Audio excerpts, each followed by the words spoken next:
Selamat bergabung, saudara-saudari sekalian yang saya kasih dalam Yesus Kristus yang sudah bersama-sama dengan kami di Jemaat Fisdak untuk acara ibadah malam kita yang seperti biasa kita akan mempelajari pelajaran sekolah sahabat kita. Dan untuk seperti biasa kita akan mendengarkan satu lagu pujian untuk mengantar kita dan kemudian kita akan berdoa bersama yang akan dibawakan oleh Tante atau Ibu Jamie Sinukaban dari Jerman dan kemudian kita akan masuk ke dalam pelajaran sekolah sahabat kita. Silakan, Dek. Suci,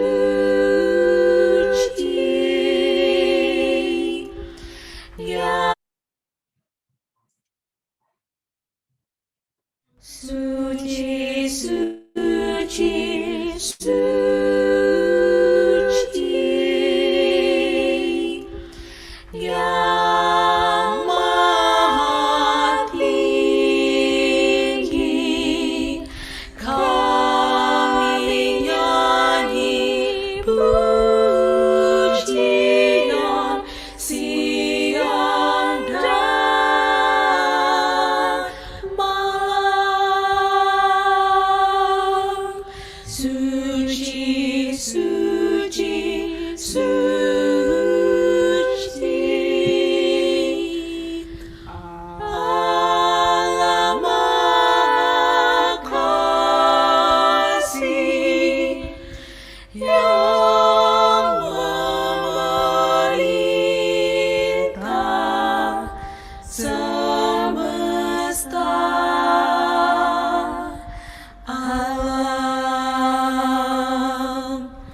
Suci, suci, suci, yang mulia, tak sanggup ku pada wajah-Mu ya Allah.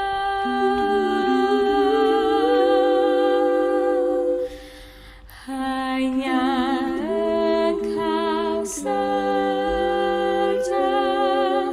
lain tiada lagi, yang Maha Kuasa, kasih dan suci, kasih dan suci,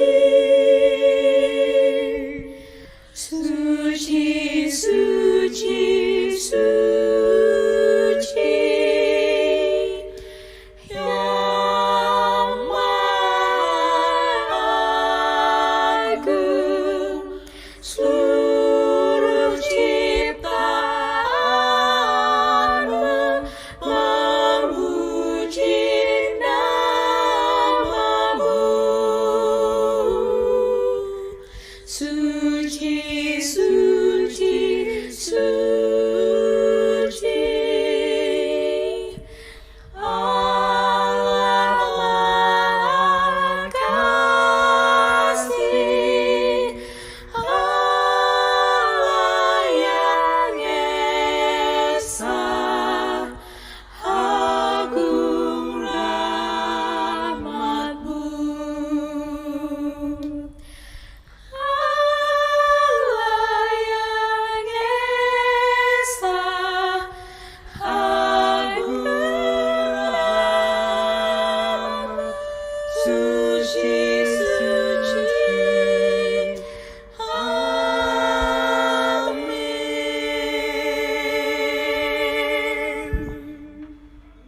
Amin, amin. Puji Tuhan. Terima kasih untuk lagu pujian yang sudah dibawakan oleh kuartet pemudi-pemudi kita tadi ya. Baik, untuk memulaikan acara ini, sekali lagi saya ingin mengundang Tante Jamie Sinukaban Wisang untuk dapat membuka dalam doa. Silakan, Tante.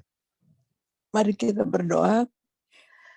Ya Bapa yang berada dalam kerajaan surga, Engkau yang tinggi, Engkau yang kasih, dan Engkau yang maha suci yang mengetahui keperluan kami anak-anak-Mu.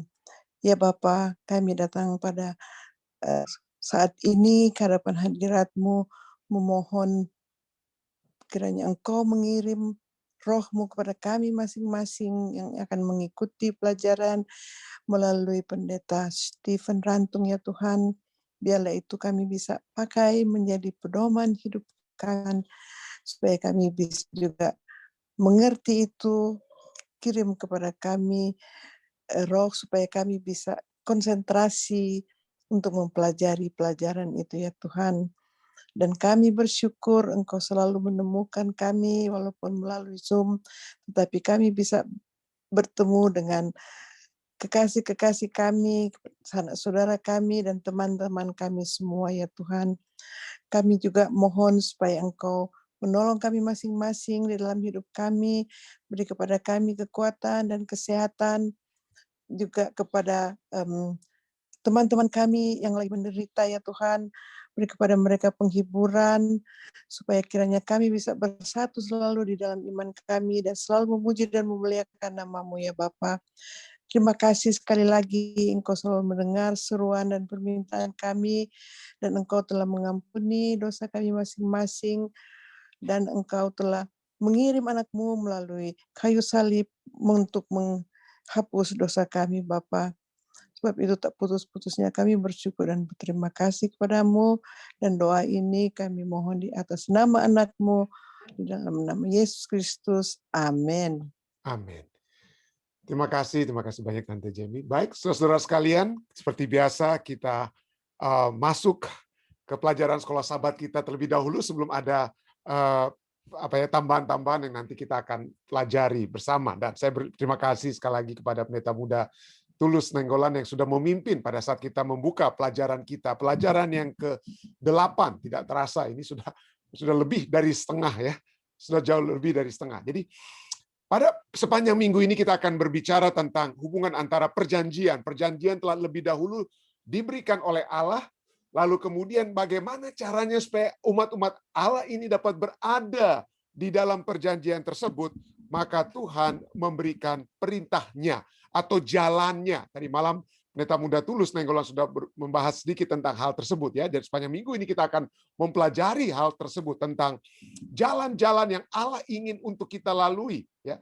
Jalan-jalan yang dapat menuntun kita bertahan, tetap berada dalam satu perjanjian. Perjanjian karena Tuhan telah menyelamatkan kita dengan kasih karunia-Nya. Nah, pada malam hari ini saya akan kembali pertama-tama mengulangi pelajaran ayat inti kita sepanjang minggu ini, yaitu Ulangan 7 ayat 9. Di sana dikatakan, sebab haruslah kau ketahui bahwa Tuhan Allahmu, dialah Allah, Allah yang setia, yang memegang perjanjian dan kasih setianya terhadap orang-orang yang kasih kepadanya dan berpegang pada perintahnya. Di sini ada katakan orang yang mengasihi Dia dan berpegang kepada apa? Perintahnya. Jadi setiap perintah Tuhan itu selalu berhubungan dengan kasih yang kita dapat bawakan kepadanya. Tapi nanti kita akan lihat bahwa pada saat ini firman Tuhan berbicara tentang kita mengasihi Tuhan, kita selalu harus ingat bahwa Tuhan terlebih dahulu mengasihi kita. Ya, pada saat kita masih berdosa sekalipun sering dikatakan Tuhan mengasihi kita. Dan pada saat kita dibawa keluar dari dosa, masuk dalam satu perjanjian dengan Dia, maka kemudian yang dapat terjadi adalah Dia ingin supaya kita tetap berada dalam perjanjian tersebut pada saat kita mengasihi Dia dan pada saat kita mengikuti arah-arah kehidupan yang sesuai dengan kehendak-Nya atau berpegang pada perintahnya. Nah, malam hari ini kita akan mulai membahas dengan dengan pemilihan bangsa Israel. Kita akan mulai dengan pemilihan bangsa Israel. Mari kita langsung baca ya. Tradisi Yahudi mengajarkan bahwa Allah membuat perjanjian dengan orang Israel hanya karena bangsa-bangsa lain terlebih dahulu menolaknya. Jadi itu tradisi orang Yahudi yang mereka yakini ya. Waduh, bangsa lain Allah bilang kamu akan mau jadi umatku. Oh enggak. Mereka tolak dengan kata lain ya. Tapi itu tradisi Yahudi.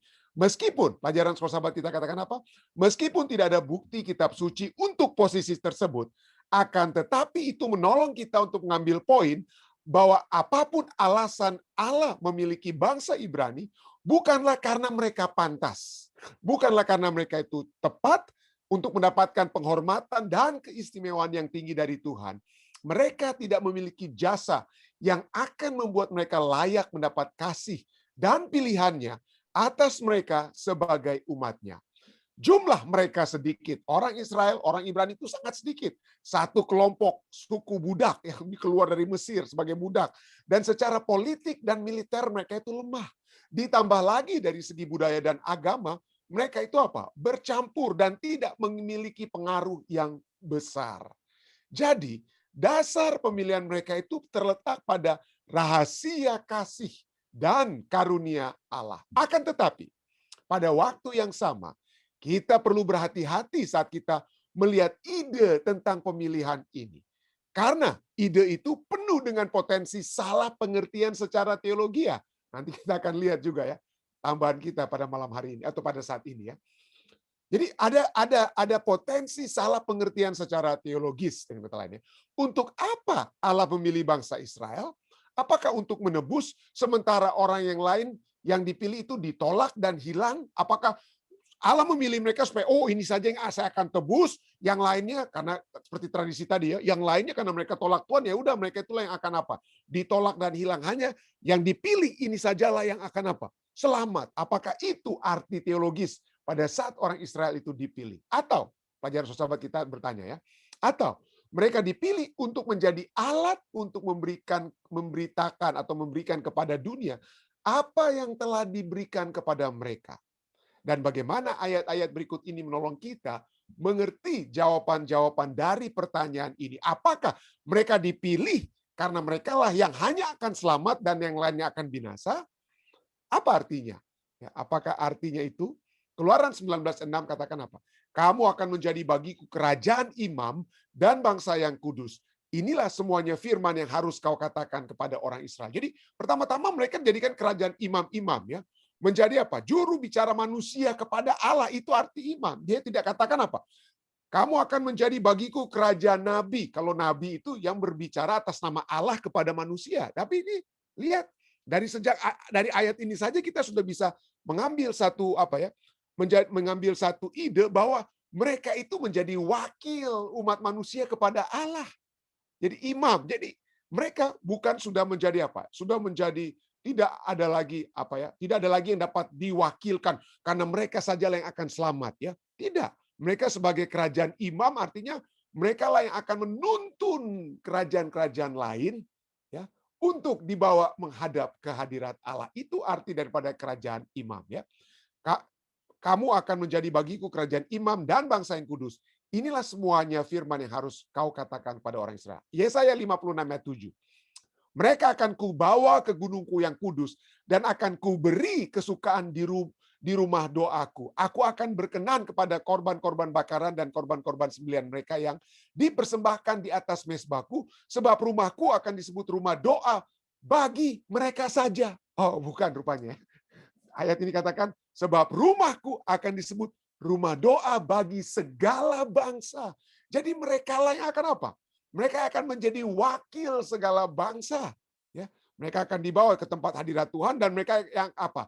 Mereka akan mempersembahkan korban-korban. Itulah sebagai apa? Bagian daripada usaha Allah untuk menjadikan mereka sebagai pengantara manusia yang membawa manusia, seluruh umat manusia yang mau dekat kepada Tuhan untuk dapat dekat kepada Tuhan.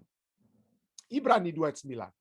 Tetapi dia, Yesus ya, yang untuk waktu yang singkat dibuat sedikit lebih rendah daripada malaikat-malaikat, yaitu Yesus, kita lihat yang oleh karena penderitaan maut dimahkotai dengan kemuliaan dan hormat, supaya oleh kasih karunia Allah ia mengalami maut bagi semua umat manusia. Jadi dengan kata lain, Ibrani 2:9 ini katakan misi orang-orang Israel perjanjian lama itu seperti misi Yesus. Apa itu?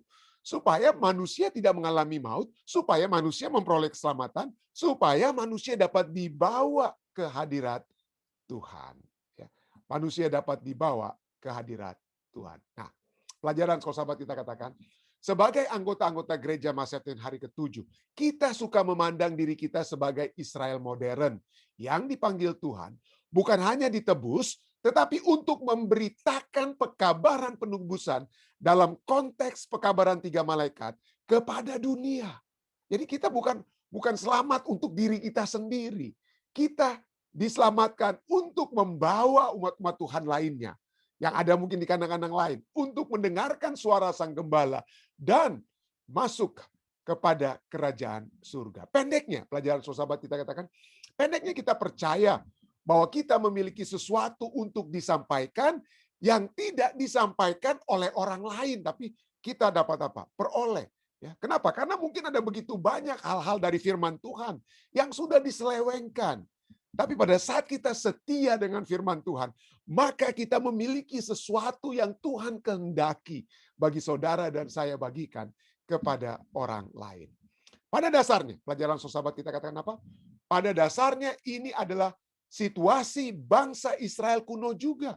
Tujuan pemilihan orang Israel bukan untuk membawa bangsa Ibrani ke dalam suatu kelompok yang menyendiri, suatu kelompok eksklusif yang menumpuk janji keselamatan dan penebusan untuk diri mereka sendiri. Jadi bukan itu. Jangan kita katakan, waduh ini saya sudah memiliki kebenaran. Ah, ini dia. Inilah kebenaran, inilah yang akan membawa saya, ya saya saja dalam kerajaan Tuhan. Bukan itu sifat yang diharapkan oleh Allah pada saat Dia memilih orang Israel dan juga memilih Israel modern seperti pelajaran sekolah sahabat kita katakan. Sebaliknya, jika kita percaya bahwa Kristus mati untuk semua manusia, seperti Ibrani 29 katakan, maka penebusan yang ditawarkan Tuhan kepada orang Israel, ditawarkan kepada seluruh dunia juga.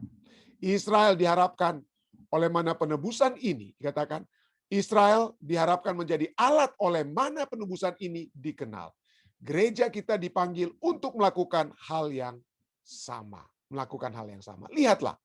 Lihatlah peran Anda sendiri dalam gereja. Apakah yang dapat Anda lakukan untuk memajukannya pekerjaan yang olehnya kita telah dipanggil untuk kita kerjakan? Ingat, ini hebat sekali nih tulisan yang terakhir ditulis oleh penulis pelajaran sekolah sahabat kita ya. Ingat, jika Anda tidak menolong secara aktif, jika hanya dudu-dudu manis, jika hanya pasif, ya, untuk tingkatan tertentu Anda sedang berdiri di tengah jalan menghalangi. Jadi jangan sampai kita menjadi apa? Pelengkap yang pasif atau pekabar yang pasif dengan kata lain ya. Pekabar yang pasif. Kita harus aktif karena kalau kita pasif, maka kita sedang berdiri di tengah jalan dan menghalangi pekerjaan apa? Pekerjaan pembawa pemberitaan firman Tuhan tersebut. Ini satu teguran yang apa ya, yang keras juga sepertinya ya. Tapi inilah yang dinyatakan oleh penulis pelajaran sekolah sahabat kita. Baik, pada malam hari ini kita akan mencoba untuk melihat bagaimana Israel rohani dan Israel kuno telah dipilih oleh Tuhan ya. Umat yang dipilih. Nah, konsepnya itu kita sudah lihat beberapa ayat yang tadi kita sudah pernah lihat sebelumnya, tapi mari kita sedikit ulangi kembali pada saat ini. Apa artinya umat yang dipilih? Ulangan 7 ayat 6-8 katakan apa? Sebab engkaulah umat yang kudus bagi Tuhan Allahmu. Engkaulah yang dipilih oleh Tuhan. Dipilih, chosen, ya. Bakar, ya, yang dibakar, atau mungkin dengan kata lain seperti begitu ya. Yang bakar, ya, yang dipilih oleh Tuhan Allahmu dari segala bangsa di atas bumi untuk menjadi umat kesayangannya. Tidak heran kata dipilih itu juga dapat memiliki arti dari bahasa Ibraninya apa? Bakar ini dapat memiliki apa? Dikasihi, orang yang dipilih dikasih, to take delight in, yang apa? Orang yang apa ya? Yang dengan kata lain ya, yang disenangi, yang delight, I delight in him. Saya senang dengan dia. Yang kadang-kadang diperbaiki, orang yang disenangi itu juga dites atau diuji atau refine, diperbaiki atau dibawa dekat, dipisahkan, ya. Dia dipisahkan atau dipilih dan disucikan. Nah, tapi orang yang dipilih adalah orang yang dikasihi, disucikan, disayangi, ya, dibawa dekat. Ya, itulah arti daripada dipilih ya. Mari kita baca kembali ayat tersebut, Ulangan 7, 6 ayat 7 kita mulai ya. Jadi dikatakan apa? Engkaulah yang dipilih oleh Tuhan Allahmu dari segala bangsa di atas muka bumi untuk menjadi umat kesayangannya. Ayat 7. Bukan karena lebih banyak jumlahmu dari bangsa manapun juga, maka hati Tuhan terpikat olehmu dan memilih kamu. Bukankah kamu ini yang paling kecil dari segala bangsa? Jadi pilihan mereka itu misteri. Tetapi bukan karena kehebatan mereka, bukan karena mereka paling besar, mereka paling jago dan lain sebagainya, tapi mereka itu paling kecil. Dengan kata kecil di sini tidak berarti daripada bangsa lainnya. Itu arti paling kecil. Mereka tidak memiliki arti yang hebat daripada bangsa lainnya. Tidak. Bukan hanya dari segi jumlah, bukan hanya ini berbicara dari segi kuantitas ya, tapi dari berbagai segi umat-umat Israel kuno itu tidak ada artinya. Tetapi apa? Ayat 8, katakan apa? Kenapa mereka dipilih? Tetapi karena Tuhan mengasihi kamu. Jadi kata dipilih dan dikasih itu apa? Ada paralel atau sinonimus dengan kata lain ya. Tetapi karena Tuhan mengasihi kamu dan memegang sumpahnya yang telah diikrarkannya kepada nenek moyangmu. Wah, ini saya ulang-ulangi nih kata dipilih, disayang, kepada nenek moyangmu sudah dinyatakan. Kenapa? Inilah yang selalu diulang-ulangi kepada orang Israel. Jaminan mereka, jaminan kasih Tuhan itu oleh sebab apa yang Tuhan sudah buat kepada pertama-tama nenek moyang mereka. Nenek moyang mereka sudah dipilih, nenek moyang mereka sudah dikasih. Oleh sebab nenek moyang mereka sudah dipilih dan dikasih, maka mereka sekarang ini akan dipilih dan dikasih. Dan itu diulang-ulangi. Ya, kata dipilih dan ini ulangan tadi kita sudah baca ulangan 7, ulangan 4 ayat 37 kembali kata ini ya. Karena Ia Allah mengasihi nenek moyangmu dan memilih keturunan mereka, maka Ia sendiri telah membawa engkau keluar dari Mesir dengan kekuatannya yang besar. Ulangan 10 ayat 15. Tetapi hanya oleh nenek moyangmu lah hati Tuhan terpikat sehingga Ia mengasihi mereka dan keturunan mereka lah, yakni kamu yang dipilihnya dari segala bangsa seperti sekarang ini. Jadi Tuhan memilih umat-umat Israel. Tuhan mengasihi umat-umat Israel oleh sebab nenek moyang mereka. Oleh sebab apa? Oleh sebab Abraham, dan jauh sebelum Abraham oleh sebab Nuh, dan jauh sebelum Nuh adalah Adam dan Hawa dengan kata lain. Ya, tapi merekalah ya menjadi dasar the past. Apa yang telah Tuhan lakukan kepada apa? Nenek moyang mereka itulah yang telah dipilih dan dikasih memberikan satu jaminan kepada orang Israel sebagai umat yang dipilih dan dikasihi. Nah, saya sering bilang hal ini ya, tapi mungkin saya coba tanya lagi saat ini. Kalau orang Kristen, ayat-ayat yang menjadi ayat emas orang Kristen ya, ayat yang berisi tentang kasih kepada orang Kristen, yang dihafal oleh orang Kristen, itu ayat di mana itu, saudara? Kalau saya boleh tanya, yang di Zoom, ada yang boleh angkat tangan yang di Zoom? Ya. Wah, saya lihat seperti Bapak Nyong Tombeng seperti berbisik, saya tidak dengar, tapi dia sepertinya berbicara Yohanes 3 ayat 16 ya. Betul itu Pak Bapak Tombeng ya. Oke, orang Kristen Yohanes 3 ayat 16, karena begitu besar kasih Allah sehingga Dia karuniakan anak yang tunggal supaya barang siapa yang percaya tidak akan binasa melainkan memperoleh apa? Hidup yang kekal. Itu bagi kita saat ini. Tapi tahukah Anda bagi orang-orang Yahudi saat ini mereka tidak percaya perjanjian baru. Mereka tidak percaya Yohanes 3 ayat 16. Mereka tidak percaya itu dia ya orang-orang Yahudi ortodoks saat ini. Tapi Anda tahu apa ayat emas ataupun yang serupa seperti itu yang sangat disukai oleh orang-orang Yahudi saat ini. Apa itu? Ayat-ayat emas itu. Ayat-ayat emas itu bukan satu ayat seperti kita Yohanes 3 ayat 16. Bagi orang Yahudi yang menjadi ya tanda bahwa Allah yang mengasihi mereka, yang bukan seperti kalau kita karena Yesus yang mengasihi kita dikaruniakan anak tunggal Yesus Kristus ya. Bagi orang Yahudi itu apa? Bukan Yohanes 3 ayat 16, tetapi kitab 1 Tawarik.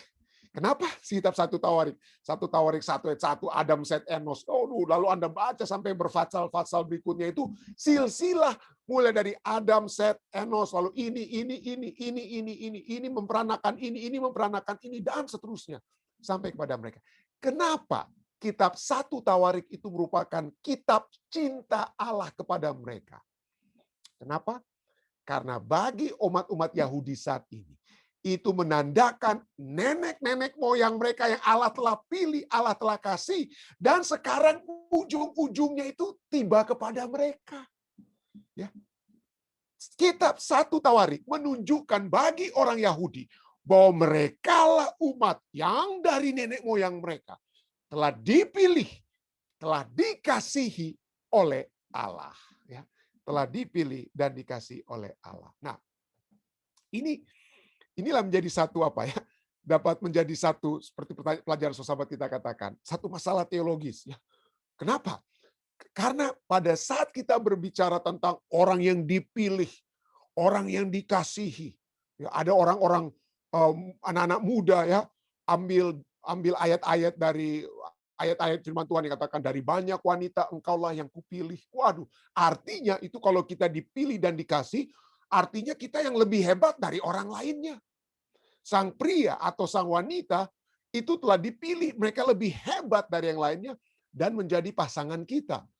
Dan ini dapat menuntun kepada satu apa? Satu arogansi. Jadi kita dipilih, dikasihi, dan menjadikan kita apa? Arogansi. Dan ini sering dituduhkan kepada orang-orang Yahudi saat ini. Ya, kenapa? Mereka itu dituduh, ini orang-orang Yahudi ini, mereka itu menganggap diri mereka sebagai umat pilihan, sampai mereka itu sangat arogan. Mereka tidak boleh apa? Tidak boleh menikah dengan orang lain. Ya, harus menjaga kesucian mereka. Ya, ada orang yang menikah dengan orang Yahudi, Anda tahu apa yang terjadi dengan seorang wanita yang menikah dengan orang Yahudi? Kalau wanita tersebut tidak mengakui agama Yahudi, apalagi yang ortodoks ya, maka wanita tersebut tidak boleh mendapatkan anak dari pria Yahudi tersebut. Jadi inilah begitu apa? Begitu hebatnya orang Yahudi untuk menjaga kemurnian Yahudi mereka. Ya. Sehingga istri-istri mereka itu kalau mereka kawin dan kalau ingin punya anak dari orang Yahudi, harus wanita atau istri itu menjadi penganut Yahudi. Tidak boleh dari agama lain. Boleh dari suku bangsa lain, tidak ada masalah. Tetapi tidak boleh kalau tidak berasal dari memeluk agama Yahudi. Jadi poinnya bukan soal itu saja. Poinnya adalah arogansi. Seringkali dituduhkan kepada orang-orang Yahudi. Tetapi kalau kita selidiki sesungguhnya itu adalah satu tuduhan yang tidak selalu tepat. Kita tidak bisa mengeneralisasi bahwa seluruh orang Yahudi yang dipilih, yang dikasih akan menjadi arogansi. Kenapa? Karena kalau saya membaca, mungkin ada sebagian kecil, setiap umat manusia tentunya berbeda, ada yang arogan, tapi kalau kita meneliti tulisan-tulisan daripada ahli-ahli teologi atau ahli-ahli filsafat Yahudi, maka mereka tidak melihat hal tersebut, saudara-saudara. Mungkin itu ada hal yang dilakukan oleh mungkin apa ya orang-orang yang ingin menekan orang-orang Yahudi, tetapi dari beberapa filsafat ataupun teologis Yahudi saya dapati bahwa mereka tidak memiliki pemahaman arogansi tersebut. Contohnya ada seorang penulis Yahudi yang seringkali kita orang Advent sering gunakan bukunya tentang hari Sabat, Abraham Joshua Heschel. Dia adalah rabi ataupun apa? Dia seorang guru Yahudi. Dalam bukunya ini ya, tentang filsafat Yahudi ini dikatakan apa ya? Dia katakan dalam tulisannya ini dikatakan bahwa we have not chosen God. Dia katakan, kita tidak memilih Tuhan. Bukan kita yang memilih, oh Tuhan, engkau jadi Tuhan kami. Tidak. Dialah yang telah memilih kita. Dialah yang telah memiliki kita. Tidak ada konsep tentang Tuhan yang dipilih. Yang ada hanyalah gagasan tentang umat yang dipilih. Bukan Tuhan yang dipilih, tapi umat pilihan atau umat yang dipilih. Gagasan tentang umat pilihan tidak menyarankan satu preferensi untuk suatu umat berdasarkan diskriminasi yang terjadi di antara umat manusia. Jadi pada saat Tuhan katakan, menurut Abraham Joshua Heschel, jadi pada saat orang Yahudi dipilih oleh Tuhan dan dikasih oleh Tuhan, itu bukan berarti orang Yahudi itu lebih baik daripada apa? Umat manusia lainnya. Dia katakan kami tidak percaya hal tersebut. Kami tidak percaya bahwa kami dipilih itu berdasarkan Tuhan yang mendiskriminasi umat manusia lainnya pada saat Tuhan memilih kami. Bukan hal tersebut dalam bukunya ini ya, yang ditulis oleh Abraham Joshua Heschel. Lalu kemudian dia lanjutkan pada halaman yang sama ya. Kami tidak mengatakan bahwa kami adalah umat yang lebih unggul. We do not say that we are superior people. The chosen people means, artinya umat pilihan itu berarti orang-orang yang didekati dan dipilih oleh Tuhan. Dengan kata lain, seperti pelajaran sahabat kita katakan, tidak ada hal yang terbaik. Saya bukan dipilih oleh menjadi ketua kelas oleh karena apa? Oh, karena saya paling pintar di kelas, oleh karena saya sering kasih hadiah kepada guru-guru saya, makanya saya dipilih menjadi ketua kelas. Seringkali mungkin itu yang kita pikirkan. Oh, saya harus menjadi pemimpin kalau saya buat ini, maka saya dipilih. Tidak. Di sini dikatakan yang dipilih itu bukan karena mereka yang mendekati Tuhan dengan bawa sesajen, bawa persembahan, atau bikin ini dan itu, tetapi merekalah yang tidak buat apa-apa, merekalah yang didekati dan dipilih oleh Tuhan. Itulah arti daripada umat pilihan. Jadi tidak ada hal yang harus kita banggakan. Jangan kita menjadi arogan. Dengan kata lain, itu yang Joshua Heschel katakan dalam bukunya. Dan juga dapat menjadi satu pelajaran bagi saudara dan saya. Kita dipilih bukan karena kita ada yang hebat. Oh, pendeta, bukankah kita memiliki the three angel messages? Kita punya doktrin tentang apa? Doktrin tentang Sabat. Loh, itu doktrin Sabat, itu bukan doktrin kita. Itu doktrin Alkitab, itu bukan doktrin Advent. Itu doktrin Alkitab. Dan sebelum kita ada orang-orang juga yang memiliki begitu banyak doktrin. Kita dapat doktrin tentang baptisan secara diselamkan. Itu bukan kita yang mulaikan. Ada Baptist Church yang mulaikan. Ada the Seventh Day Baptist juga yang memiliki doktrin Sabat yang dibaptiskan juga. Jadi janganlah kita memiliki arogansi seakan-akan hanya yang kita miliki itu adalah firman Tuhan, bukan saya pendeta Rantung yang bisa menjelaskan ini dan itu dan lain sebagainya. Tidak, firman Tuhan. Jadi jangan kita merasa bahwa kita memiliki sesuatu yang telah kita sampaikan kepada Tuhan dan Tuhan telah memilih kita. Dan ini berikutnya ini yang dikatakan. Abraham Joshua Heschel katakan lebih lanjut. Arti penting, the significance of this term, arti penting dari istilah ini, umat pilihan, yang sebenarnya the genuine yang arti yang aslinya atau yang sebenarnya adalah dalam hubungan di antara umat itu dengan Tuhan. Jadi this term is genuine in relation to God rather than in relation to other people. Jadi pada saat kita disebut sebagai umat Tuhan, bukan karena saya umat Tuhan, Anda umat dunia. Saya umat Tuhan, Anda umat manusia. Saya umat Tuhan, Anda ini dan itu. Bukan.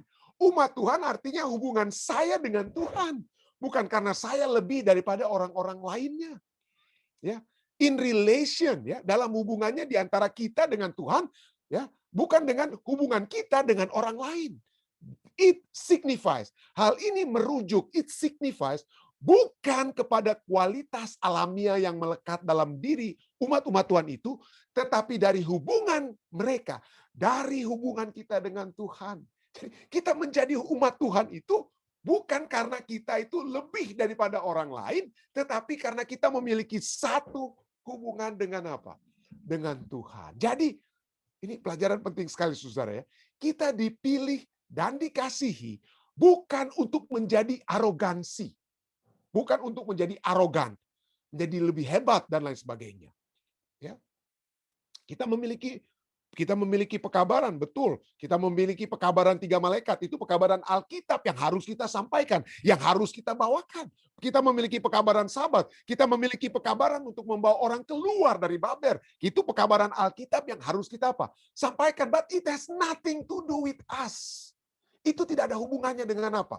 Seakan-akan kita dari pikiran, dari apa yang kita miliki, itu dari apa yang Tuhan sudah nyatakan. Jadi fokusnya itu kepada apa yang Tuhan nyatakan, bukan apa yang saya nyatakan. Ya, jadi hubungan kita dengan Tuhan. Tidak heran, Rasul Paulus mau menekankan bahwa kita dipilih dan kita dikasih supaya kita menjalankan misi Allah. Dari Paulus, hamba Kristus Yesus, yang dipanggil menjadi rasul dan dikuduskan, disucikan, dipisahkan untuk memberitakan Injil Allah, bukan untuk memberitakan kesanggupan Paulus yang ahli bahasa ini dan itu dan lain sebagainya. Dikuduskan untuk memberitakan apa? Injil Allah. Jadi kata Injil dikuduskan ini apa? Set apart. Dipisahkan for the gospel of God. Jadi dengan kata lain, Mazmur 67 ayat 2-3 katakan apa? Kiranya Allah mengasihani kita. Allah mengasihani kita, kita dipilih, dikasihani. Allah memberkati kita, kita dipilih, dikasihani. Kiranya Ia supaya apa? Kita dikasih, kita diberkati supaya apa? Kita dapat disinari dengan wajahnya supaya apa? Supaya jalanmu, jalan Allah di bumi dan keselamatan Allah itu ada di apa? Ada di antara segala bangsa. Kita adalah umat-umat yang dikuduskan. Bukan supaya kita lihat, aduh, ini saya sudah dikuduskan. Bu, Anda yang lainnya ini belum. Anda ini belum dikuduskan. Anda ini masih belum kudus. Saya yang sudah kudus. Anda masih pengikut ini, tanduk kecil dan lain sebagainya. Bukan begitu. Ya, kita dikuduskan untuk memberitakan Injil Allah. Bukan untuk arogansi. Tidak heran. Ya, tidak heran. Pena Inspirasi. Ya, Testimonies to the Church, volume 5, halaman 620. Ini teguran yang hebat sekali yang harus tertanam dalam benak dan pikiran saya. Ya, tertanam dalam benak dan pikiran kita semua. Testimonies Pena Inspirasi katakan apa? Kita mengaku, we profess to have more truth than other denomination. Kita mengakui, kita memiliki lebih banyak kebenaran daripada denominasi lainnya. Pena Inspirasi katakan apa? Oh, kalian salah. Oh, tidak. Pena Inspirasi tidak salahkan kita karena kita apa? Memiliki kebenaran. Tidak. Ya, kebenaran Alkitab itu diakui. Ya, tapi ini dia. Namun, ya ada kata namun. Ya. Namun jika kebenaran yang lebih banyak ini yang kita apa? Akui ini, jika kebenaran-kebenaran itu tidak mengarah kepada pengudusan yang lebih besar. Pengudusan siapa? Kita, oh ya orang lain dong pendeta, mereka yang harus dikuduskan. Nah, Anda salah kaprah. Kalau Anda pikir pengudusan itu untuk orang lain. Jika ini tidak mengarah pada pengudusan yang lebih besar, ke kehidupan yang lebih murni, kehidupan yang lebih suci, apa manfaatnya bagi kita? Jadi kalau kita dilihat di sini, pengudusan yang lebih besar, kehidupan yang lebih murni, kehidupan yang lebih suci itu ditujukan kepada kita. Kalau itu tidak membuat saudara dan saya lebih kudus, lebih murni, lebih suci, apa manfaatnya bagi kita? Akan lebih baik, ini mengerikan sekali. Akan lebih baik bagi kita untuk tidak pernah melihat cahaya kebenaran tersebut. Yang kita apa?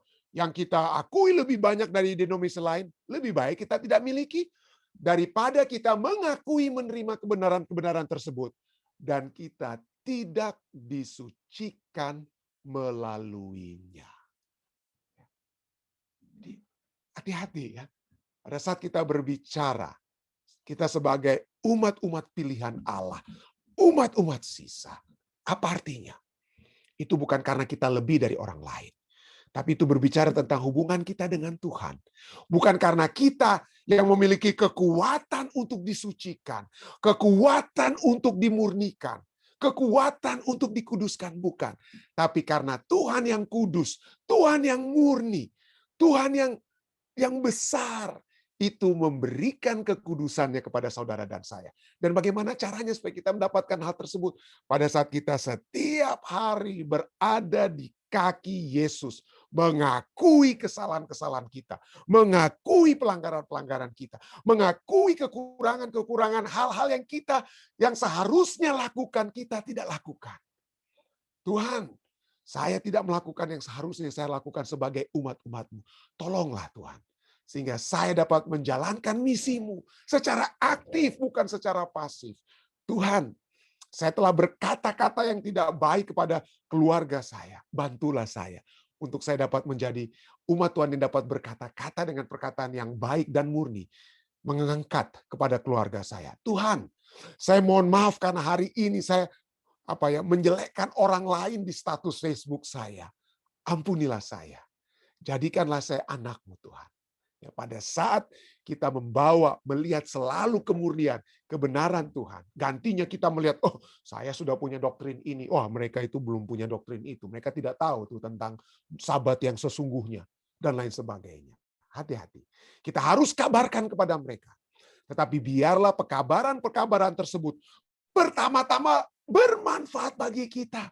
Apa artinya kita mengajarkan orang tentang hari suci?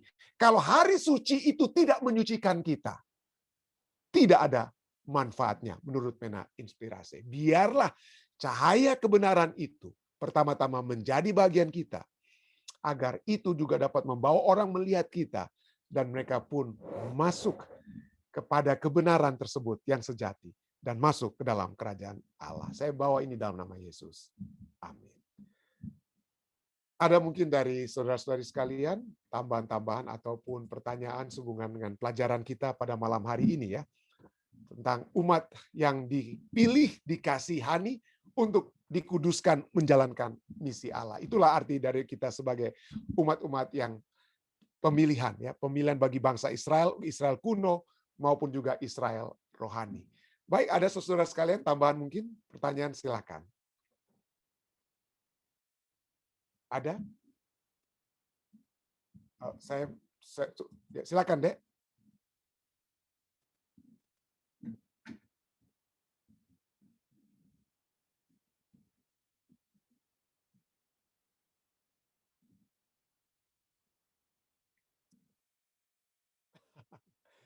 Semua yang apa yang Wahyu katakan, inilah umat-umat apa ya, yang berbicara tentang umat-umat yang sisa. Ya, Wahyu pasal 14 berbicara tentang umat-umat yang sisa. Apa yang menyebabkan mereka menjadi umat yang sisa pada saat mereka dikatakan apa ya? Memiliki apa ya? Memiliki yang mengikuti, menjalankan perintah-perintah Allah dan memiliki apa? Kesaksian Yesus Kristus, ya, kesaksian Yesus yang ada di dalam hidupnya. Jadi itu dalam konteks berbicara tentang apa? Itu berbicara tentang umat-umat yang dipilih, dan juga seperti pelajaran kita, kata dipilih dan dikasih itu, yang dipanggil, dipilih, kata dipanggil, dipilih dan dikasih itu adalah satu apa ya? Satu sinonim. Jadi kita tidak bisa apa ya? Mungkin Anda katakan, oh banyak orang yang dipanggil tapi sedikit yang dipilih. Mungkin itu pemahaman dari kalau kita menjadi apa? Kita seorang orang dipanggil dan dipilih. Tentu saja yang dipanggil dan tidak dipilih, maksudnya yang dipanggil tetapi kemudian tidak apa? Yang dipanggil tapi menolak panggilan tersebut, maka mereka tidak jadi orang-orang yang apa ya? Orang-orang yang dipilih. Orang-orang yang dipilih adalah orang-orang yang dipanggil. Ya, orang-orang yang dipilih adalah orang-orang yang dipanggil dan menyambut panggilan tersebut. Ya, yang menyambut panggilan tersebut. Mungkin inilah yang dapat saya tambahkan. Terima kasih pada Pendeta Boy Rivalu ya, yang sudah memberikan pertanyaannya. Baik, ada lagi yang lainnya? Silakan Bapak Tombeng. Di-unmute dulu. Selamat malam. Terima kasih untuk pelajaran sahabat ya. Pendeta, ini bukan suatu pertanyaan atau apa pertanyaan, tapi kesaksian. Ini kesaksian saya. Itu di tahun, kalau nggak salah itu di tahun 2007 atau di tahun 2008. Pada saat kita itu ada dengan keluarga saya, dengan istri saya, juga mami di dalam mobil, kita menuju ke Costco untuk ambil bensin. Di dalam perjalanan itu kita berdiskusi tentang seseorang. Seseorang itu keluarga. Terus saya pada saat berbicara mengenai orang itu, saya tidak bisa sebutkan namanya.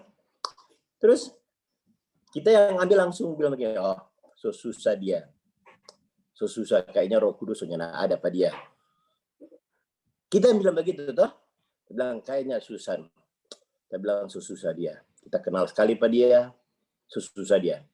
Berapa kali kita baca cerita dan dia, tapi agak sulit. Susah. Kayaknya Roh Kudus ada pada dia. Ya, ada. Kemudian, singkat saja beberapa tahun kemudian, akhirnya kita dengar dia aktif di gereja. Oh pendeta, pada saat kita dengar dia aktif di gereja, kita malu sekali pendeta. Malu banget. Bukan cuma kita malu, tapi diri kita malu pada Tuhan.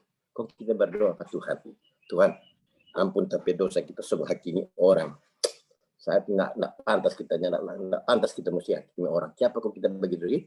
Tuhan akhirnya Tuhan kasih tunjuk pada kita malu pada dia, kita malu pada diri, kita malu pada Tuhan.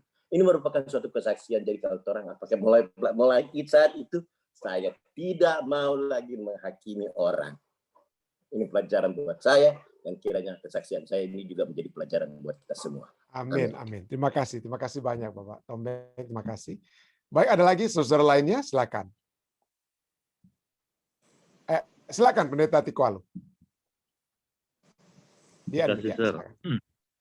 Sehubungan dengan arogansi tadi, Sir. Nah, kadang-kala kan dari beberapa teman-teman, bahkan pun juga ada anggota yang menyampaikan tentang kesaksian kebenarannya tentang ayat ini dan gunakan, Sir. Serukanlah kuat-kuat, jangan tahan-tahan. Jadi kadang-kala ini ayat ini digunakan, ya kita istilah selalu bilang jabat cambuk orang, menghakimi orang.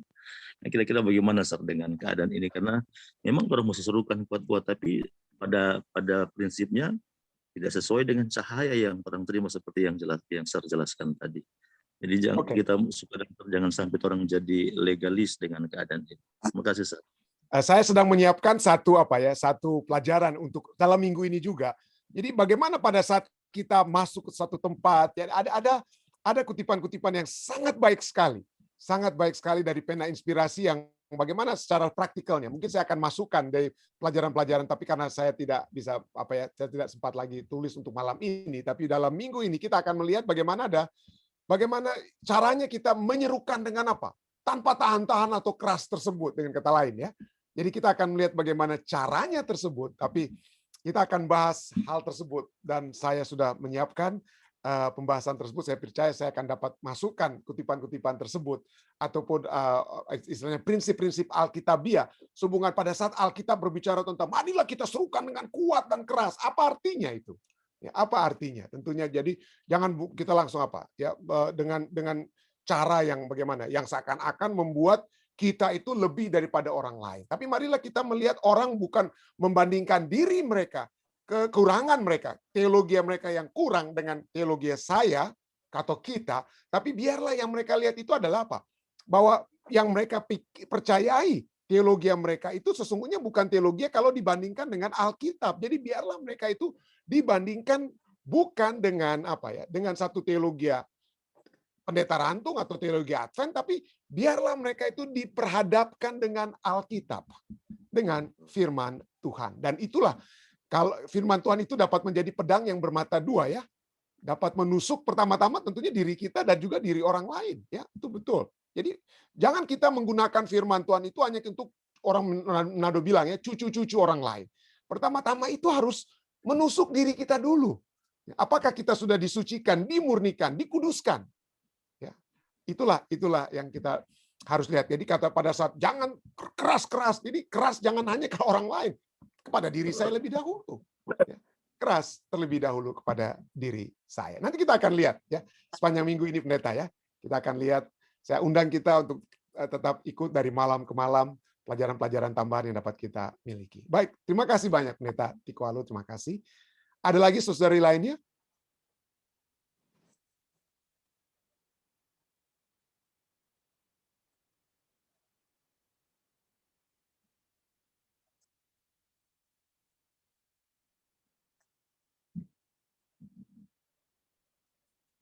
Artinya perjalanan umat pilihan Tuhan itu dengan orang Israel bagaimana ya? Langsung mereka baru saja mereka bilang diberikan perjanjian tersebut, Tuhan katakan aku sudah selamatkan engkau di atas kepak sayap Raja Wali, seperti kita sudah pelajari itu lalu. Apa yang terjadi kemudian? Wah, mereka buat patung anak lembu. Jadi dengan kata lain perjalanan kehidupan umat-umat pilihan sekalipun itu adalah satu perjalanan yang bagaimana ya? Perjalanan yang jatuh bangun dengan kata lain ya. Perjalanan yang jatuh bangun. Jadi itulah yang harus kita lihat bahwa perjalanan menjadi umat pilihan itu adalah satu perjalanan kerohanian yang masih dalam sebagai manusia itu tentunya ada jatuh bangun seperti Rasul Paulus juga yang kita sudah bisa lihat jatuh bangunnya ya. Baik, saya lihat ada chat di sini yang katakan saya pernah mengikuti seminar eskatologi bahwa kita semua sudah terpanggil tapi belum terpilih ya. Kita terpanggil tapi belum apa? Terpilih. Nah, konsep daripada apa? Apa seperti tadi kita lihat pada saat kita membaca arti daripada bakar tersebut, dipilih. Ya. Pada saat kita bakar, dipilih. Apa artinya itu? Kita sudah apa ya? Kita sudah apa? Disayangi. Jadi konsep ini terpanggil dan dipilih. Ini pertama-tama Tuhan pertama-tama memilih ya. Tuhan memilih satu umat dalam pelajaran seperti kalau sahabat kita, Tuhan memilih satu umat Israel kuno maupun umat Israel apa? Umat Israel apa? Modern, dengan kata lain ya. Kita sudah dipilih. Kita sudah dipilih atau kita merupakan bagian daripada umat pilihan yang menjadi remnant. Kita adalah sambungan, kita adalah Israel rohani. Pada saat kepada bangsa Israel dikatakan kamu adalah bangsa yang kudus, imamat yang rajani, hal yang sama diucapkan juga oleh Petrus kepada umat-umat Kristen mula-mula. Dan kemudian kita bisa melihat bagaimana umat Kristen mula-mula yang tetap memiliki kesaksian Yesus dan apa? Menurut hukum-hukum Allah itu apa? Umat sisa itu ada. Dan umat ini telah terpilih, sudah dipilih, sudah dikasih dan disayangi. Dan apa yang dia akan lakukan kemudian? Dia akan apa?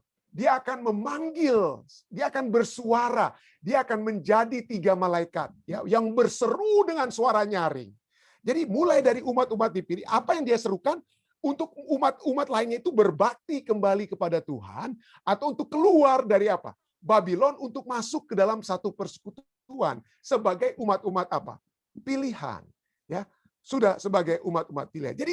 Jadi poinnya adalah kalau kita mau melihat di sini, saya sedang melihat dari sudut pandang historis, ya. Sudut pandang historisnya adalah bahwa dari Israel kuno kepada Israel modern, yang kita lihat ada yang sudah terpilih terlebih dahulu, ada yang sudah mendapatkan the covenant, ya. Tetapi yang sudah dipilih tersebut harus menjalankan misi. Misinya apa? Memanggil orang-orang untuk apa? Masuk menjadi umat-umat pilihan.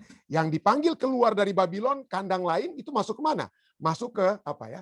Ke dalam persekutuan umat-umat Tuhan. Ya, masuk ke dalam yang kita yakini the remnant church. Jadi di mana kita boleh lihat di sini ya? Jadi dari sudut pandang mana? Kalau dari segi historis, yang mana lebih dahulu? Yang dipilih akan apa? Memanggil. Ya, yang dipilih menjadi apa? Membawakan pekabaran 3 malaikat untuk memanggil dengan suara nyaring. Ya, jadi bagi saya kalau dari segi historisnya, maka yang lebih dahulu itu apa ya? Yang lebih dahulu itu adalah kita dipilih terlebih dahulu. Saudara dan saya dipilih. Ya. Dan pada saat tentu saja saudara dan saya dipilih itu tentunya kita semua itu melalui satu rentetan dari panggilan. Ya, panggilan dipilih, panggilan dipilih, panggilan dipilih dengan kata lain. Ya, kita semua pada saat kita mendengarkan pekabaran-pekabaran 3 malaikat tersebut. Tetapi itu kemudian dari apa? Dari setelah kita dipanggil, dipilih, kita juga apa? Memanggil. Jadi itu adalah bukan satu apa? Bukan satu jalan linear, tetapi boleh menjadi satu apa? Bagi diri kita itu menjadi satu apa? Satu lingkaran, satu bulatan. Jadi dapat saya jelaskan saat ini ya. Jadi bahwa kita semua sudah terpanggil tapi belum terpilih. Ya, pada saat kita belum dikatakan belum terpilih, berarti panggilan tersebut kita tidak terima dengan kata lain ya. Tapi pada saat kita terpanggil dan kita menerima panggilan tersebut, maka kita menjadi orang-orang apa ya? Kita menjadi orang-orang yang terpilih. Oke? Ya, jadi istilahnya kita semua sudah terpanggil tapi belum ya itu yang dapat saya katakan sehubungan dengan pertanyaan ini. Terima kasih Bapak atau Saudara Lutat Sabang Widya ini ya. Terima kasih. Baik, ada lagi saudara lainnya? Jika tidak ada lagi Dek melalui live stream, silakan.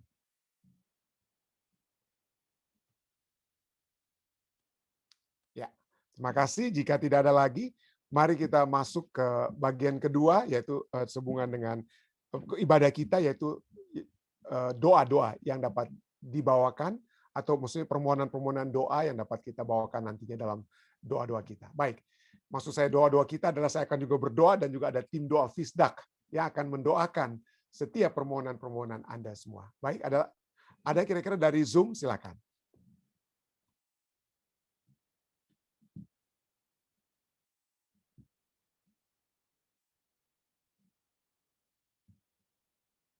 Ada kira-kira, jika tidak ada dari live stream, Dek?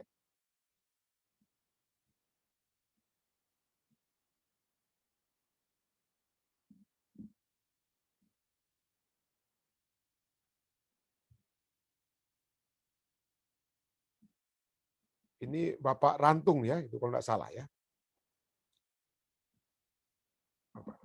Ya, Pak Pembantu, Bapak Ranto. Oke, berikutnya, Dek. Makasih.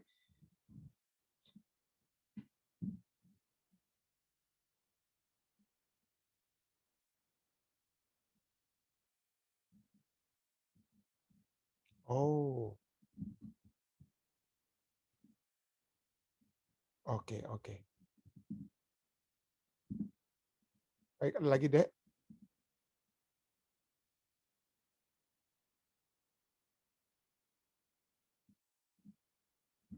Oke. Ada lagi? Oke. Baik, jika tidak ada lagi saudara sekalian. Oh, silakan Angli, Ketua Angli, silakan. Terima kasih Pendeta. Tolong doakan anak kami Jason yang sedang dalam perjalanan menuju ke California.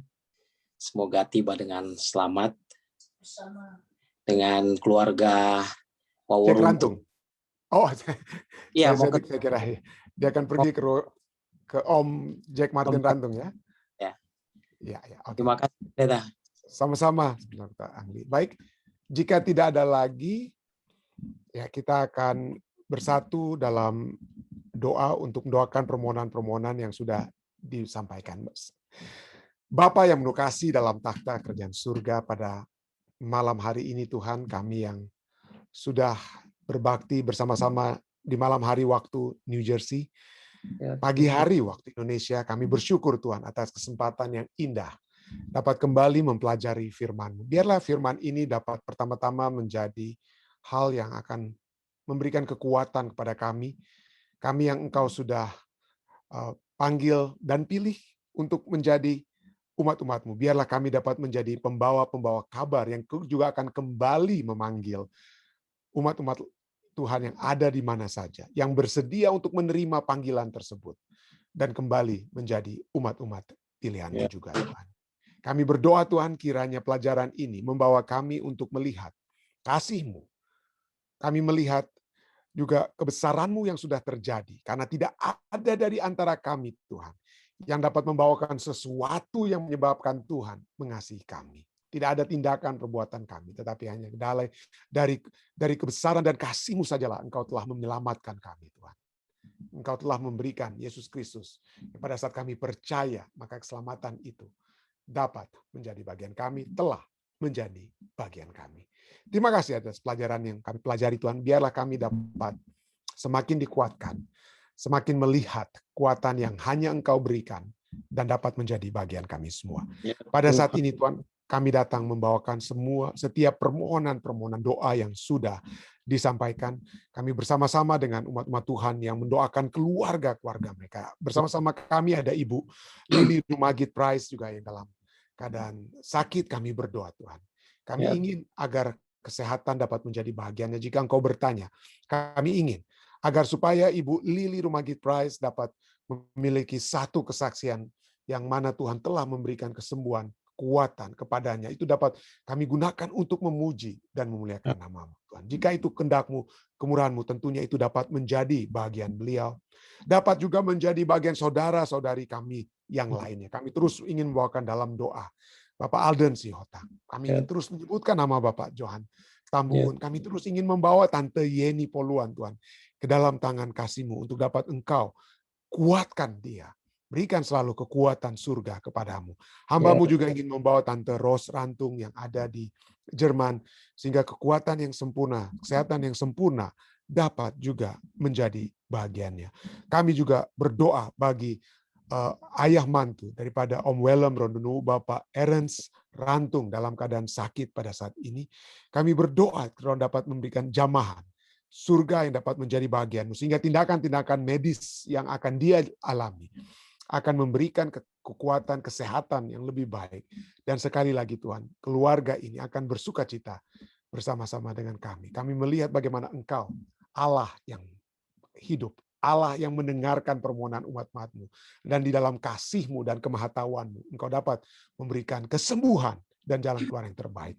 Kami juga ingin berdoa bersama-sama dengan Yeti Eti, Tuhan, bagi ibunya, Ibu Teresia Lasut yang dalam keadaan sakit di rumah sakit di Toli-Toli. Kami berdoa Tuhan, jamahan surga yang sudah menjamah umat-umat Tuhan di waktu yang lalu, atau siapa saja yang pada saat Engkau sembuhkan, Engkau bahkan bangkitkan dari kematian. Kiranya jika itu dapat memuji dan memuliakan nama-Mu Tuhan, biarlah itu dapat menjadi bagian ibu daripada saudari Yeti, Ibu Teresia Lasut. Tuhan, kami juga memiliki permohonan-permohonan pribadi yang sudah disampaikan Saudara Didi. Kami berdoa kiranya permohonan pribadi itu dapat Tuhan dengar. Tuhan berkati Saudara Didi Sebedius dan keluarganya. Pendidikan anak-anak, kebutuhan-kebutuhan finansial yang dibutuhkan, dan khususnya kekuatan rohani yang dapat menjadi bagian mereka. Penyertaan surga yang dapat menjadi bahagian Om dan Tante Sebedius di San Francisco. Kiranya ini semua dapat melengkapi sukacita daripada Saudara Didi dan keluarganya. Kami juga ingin berdoa bersama-sama dengan Ibu Marta Lam bagi keluarganya yang ada di Tondano, yang ada di Indonesia atau ada di Amerika. Kami ingin berdoa bagi Bapak Asang, kami ingin berdoa bagi Evan dan Michi dan keluarga mereka. Kiranya selalu dapat dekat dengan Tuhan. Kami ingin juga berdoa bersama-sama dengan keluarga Lalaki Soputan, Tuhan, bagi Jason dalam perjalanan yang akan dia lakukan menuju ke California. Melakukan satu kehidupan baru atau melakukan satu tugas-tugas baru di sana. Tuhan, sertailah Jason. Berikanlah hikmat kebijaksanaan dari surga dapat menjadi bagian Jason. Kiranya itu semua dapat menjadi satu kekuatan yang sukacita, yang memberikan sukacita bukan hanya bagi Jason tapi bagi saudara ketua Lalaki dan Lucy, Tuhan, dan keluarga besar Lalaki Soputan. Kami juga terus berdoa bagi Om Yan dan Tante Sin dengan semua permohonan-permohonan mereka. Kami berdoa bersama-sama dengan Ibu Pendeta Paruntu, dan hamba-Mu ingin berdoa bersama-sama dengan umat-umat Tuhan yang sudah berbakti bersama-sama. Secara khusus hamba-Mu ingin membawakan Pendeta Yani Tikualu, Tuhan, dalam pekerjaan, dalam pelayanan yang beliau lakukan. Kiranya Tuhan akan selalu menyertai. Tuhan juga menyertai umat-umat Tuhan yang ada dari Jemaat Fisdak dalam yang saat ini berada di California, Tuhan. Sertailah mereka, Tuhan. Sehingga Tuhan telah tibakan mereka dengan selamat di California, dan Tuhan akan kembalikan juga mereka nantinya ke New Jersey dengan tidak kurang suatu apapun. Pada malam hari ini, Tuhan, hamba-Mu juga ingin berdoa bagi Anthony dan Weni De Stefano. Kami berdoa, Tuhan, Tuhan kiranya selalu menyertai keluarga ini. Dalam segala kebutuhan-kebutuhan, kami melihat selama ini bagaimana Tuhan telah memberkati keluarga ini. Kebutuhan-kebutuhan jasmani, khususnya kebutuhan rohani, telah menjadi bagian mereka. Kiranya Tuhan akan selalu menyertai mereka. Damai, sukacita surga akan selalu menyertai Anthony dan Weni. Menyertai orang tua Anthony dan juga keluarga Weni yang ada di Indonesia dan di mana saja. Sehingga sukacita surga selalu menyertai mereka. Hamba-Mu juga ingin berdoa bagi saudari Gladys Lasut, Tuhan. Dalam setiap pergumulan kehidupannya, dari pekerjaan-pekerjaan yang dia lakukan, Tuhan berikanlah selalu kekuatan, kesehatan yang pasti. Jauhkanlah saudari Gladys dari penyakit atau mara bahaya, atau hal-hal yang dapat menghalangi beliau untuk menjadi saluran berkat surga. Atas semua berkat yang Tuhan sudah berikan, biarlah dia dapat menjadi saluran berkat surga untuk keluarganya yang ada di Indonesia di mana saja. Kiranya Tuhan selalu memberkati mereka, dan biarlah kehidupan kerohanian yang semakin dekat dengan surga akan selalu menjadi bagian daripada saudari Gladys. Tuhan, ada begitu banyak lagi permohonan-permohonan doa yang sudah dibawakan selama ini. Biarlah permohonan doa ini akan nantinya disambung oleh kelompok doa Fisdak, dan biarlah kami semua akan kembali dikumpulkan besok untuk memperoleh kembali terus kekuatan dari firman-Mu, Tuhan. Karena firman-Mu itu adalah pelita dan terang bagi kehidupan kami. Telah memberikan kekuatan yang pasti pada kami. Inilah doa kami, Tuhan. Inilah permohonan kami, Tuhan, yang hamba bawa. Hanyalah di dalam nama Yesus Kristus yang adalah Tuhan dan Juru Selamat menebus kami. Hamba-Mu telah berdoa. Amin. Sekali lagi, saudara sekalian, terima kasih atas semua yang sudah bergabung bersama-sama dengan kami. Terima kasih atas semua yang sudah membawakan pertanyaan. Saya ingin mengucapkan terima kasih secara khusus pada Bapak atau Saudara Lutat Sabang Widya, Pendeta Tikualu, dan saudara lainnya yang sudah berpartisipasi. Terima kasih. Tuhan memberkati kita semua. Stay safe dan stay healthy.